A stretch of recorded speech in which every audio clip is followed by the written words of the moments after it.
Nama Maerot mungkin tak butuh perkenalan lagi. Legenda asal Sukabumi yang lekat dengan urusan kejantanan pria memang telah tersohor bahkan sampai ke mancanegara. Menjadi sebuah pertanyaan besar, dari mana datangnya ilmu Maerot yang bahkan kini turun sampai beberapa generasi berikutnya. Apakah benar sebuah wangsit goib menjadi awal datangnya kemampuan Maerot?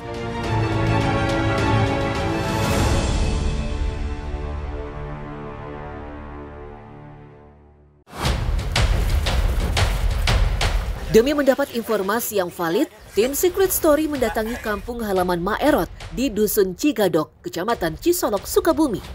Disambut oleh cucu-cucu Maerot yang juga mewarisi ilmu pengobatan, nyaris semua sepakat bahwa keahlian Maerot diturunkan lewat ritual tertentu.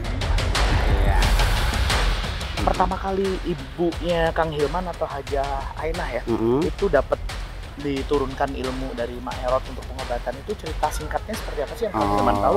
Itu secara tahu itu kan disuruh ditirakat dulu sama bahkan Umi juga sempat menolak. Emang seberat apa sih Kang kalau menurut Kang Hilman? Harus puasa dulu, tirakat dulu, iya. Lantas, dari mana asal muasal kemampuan Maerot? Dari tutur lisan turun-temurun, keturunan Maerot menyebut bahwa ilmu neneknya ternyata datang dari sebuah wangsit leluhur. Konon saat usianya menginjak 67 tahun, Maerot tiba-tiba mengalami sebuah mimpi yang datang berulang kali setiap malam. Tak hanya memanggil, Mak Lai juga memberikan sebuah tarikat berupa doa yang harus dihafal dan diamalkan oleh cucunya. Jadi dia itu mimpi, ada suara enggak kelihatan gitu, namanya juga mimpi ya. Kamu harus menolong sesama manusia. Iya lapadna dibaca doa iya tina impian teh gitunya. Baca doana iya tah dina impian teh. Lamun jelema anu geus teu aya teh, lamun anu teu hirup bisa hirup deui menjadi silokanya. Anu tadina teu hirup supaya hirup deui tak ieu jampena nah gitunya. Meski awalnya merasa bingung, lambat laun Maerot mulai sadar mimpi itu bukanlah sekedar peristiwa biasa. Sebuah pesan kembali datang yang menyebut ritual pengobatan itu dikhususkan oleh laki-laki, sementara yang memberikan obat haruslah perempuan. Sampai era generasi kedua Maerot yang menyiapkan obat herbal memang harus perempuan. Maerot itu Malai, dari Malai ke Maerot, nah dari Maerot ke Hajah Siti Ainah. Jadi kenapa itu harus perempuan? Dari dulu juga harus perempuan gitu. Kami waktu kecil dulu, waktu emak bikin ramuan itu, saya pernah nengok itu yang ngintip, ketahuan itu nggak boleh, harus perempuan semua di dalamnya. Setelah beberapa bulan mendalami laku spiritual dan tirakat batin, akhirnya Maerot memberanikan diri untuk menerapkan kemampuan yang dimilikinya. Dari sinilah kepiawaian Maerot sebagai ahli terapi kejantanan pria langsung menyebar luas. Bahkan saat itu di tahun 1945, keahlian Maerot juga tenar di antara penjajah. Itu kan tetangga bilang begini, ada yang tetangga juga masih ada sekarang. Itu kan dia itu nikah, pertamanya awalnya ya dia nikah itu udah 1 minggu hampir 1 bulan belum tidur bersama gitu ya. Nah itu mamanya itu ngomong ke emak, tolong emak pingin disyariatin ya, karena laki-laki ini takut sama istri. Ibaratnya kalau bahasa Sunda itu enggak keras, lembek. Ya dia datang ke rumahnya emak, insya Allah rumah dikerjain ya. Alhamdulillah sampai sekarang dia masih hidup, udah punya anak, udah punya cucu. Ya dari situ terus tetangga-tetangga sampai ke orang kayak orang Belanda kan ya. Belanda pas sudah itu dulu datang ke sini, nah baru nyebar ke Jakarta kemana, itu yang pertama awalnya.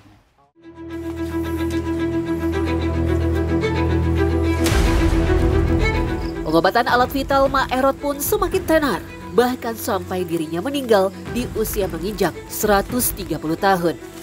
Meski telah tiada, pengobatan ala Maerot tak mati tertelan zaman. Maerot mengucap sebuah wasiat dan menunjuk salah seorang putrinya, yaitu Siti Ainah, untuk menjadi pemegang utama laku spiritualnya. waktu itu Umi masih ingat nggak apa yang disampaikan? Masih Gimana ingat. dibilang? Mau berobat perempuan yang ini obatnya beda-beda gitu. Yang lulus, yang ini mau besar, yang ini gitu. Mau ini ada jomblo, mau raris, yang ini beda-beda gitu. Berkat keyakinan dan dukungan suami dan anak-anaknya, akhirnya perempuan 69 tahun ini berhasil menguasai dan mewarisi ilmu pengobatan Ma'erot secara sempurna. Ainah sendiri bertindak sebagai peracik ramuan dan pembaca doa, sementara anak laki-lakinya yang bertugas melakukan pijat pada pasien. Kudu puasa, terus ini obatnya puasana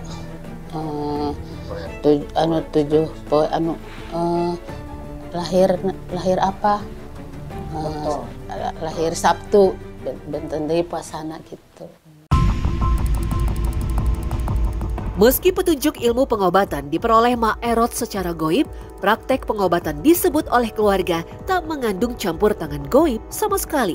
Semuanya murni sebuah bentuk ikhtiar dan doa bersama antara pihak yang mengobati dan juga dari pasien itu sendiri. Semua bahan-bahan yang dipakai untuk kebutuhan ramuan obatnya dibuat dari bahan-bahan herbal asli tanah Sukabumi, seperti aneka rimpang dan akar-akaran, kayu herbal, biji-bijian, sampai daun dan buah hutan. Meski begitu, racikan yang bisa dibuat oleh siapapun ini tak akan mujarab jika tidak disertai doa atau jampi-jampi yang hanya dimiliki oleh keluarga Ma'erot. 100% masih hasil alam itu ya. Mungkin yang dari dekat juga ada rempah-rempahnya, mungkin dari luar dari kampung juga ada. Kebanyakan istilahnya dari kebun atau dari hutan gitu ya, rempah-rempah. Karena kebanyakan rempah-rempah yang kecil-kecil itu nggak bisa ditanam.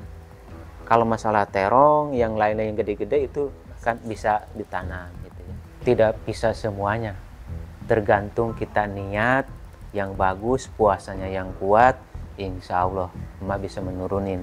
Siapa yang bisa puasanya yang kuat, ngadoanya atau apa ngewiridnya atau ininya nyimpennya itu yang kuat, insya Allah emak. Karena itulah, meski kini banyak sekali pihak yang mengaku sebagai keturunan Ma'erot asli, pihak keluarga tak mau ambil pusing karena semua pasti akan terbongkar dari hasil yang didapatkan. Mereka yakin bahwa keorisinilan ilmu Ma'erot ada pada doa yang selalu dipanjatkan dan dibantu dengan keyakinan. Itu ilmunya yang harus dijaga. Karena apa? Masalah racikan kita bisa dicontoh dengan orang lain. Apalagi jangankan untuk pasien seperti Bapak sendiri ya. Kalau udah lihat, oh ini kayaknya bisa nih saya juga. Padahal mah kalau yang diutamain itu harus ilmunya bisa menjaga. Nggak bakalan diturunin orang lain, diturunin pasti sama anaknya atau sama cucunya yang tepat. Pihak keluarga juga tak keberatan dengan berbagai pernyataan medis bahwa masalah alat vital tidak bisa disembuhkan hanya dengan metode tradisional belaka. Bagi mereka, apa yang diwariskan Ma'erot adalah sebuah ilmu yang harus dijaga manfaatnya untuk masyarakat. Intinya 100%, setiap orang mau berobat apapun juga, mau ke rumah sakit, mau ke Ma'erot, kalau tidak niat 100%, yakin 100%, nggak bakalan sembuh. Apakah ilmu Ma'erot memang bisa menjadi solusi bagi mereka yang punya masalah kejantanan? Tentu kembali ke pribadi masing-masing. Tetapi yang jelas, Ma'erot telah menjadi sosok legendaris yang namanya erat nyaris di setiap telinga pria di tanah air.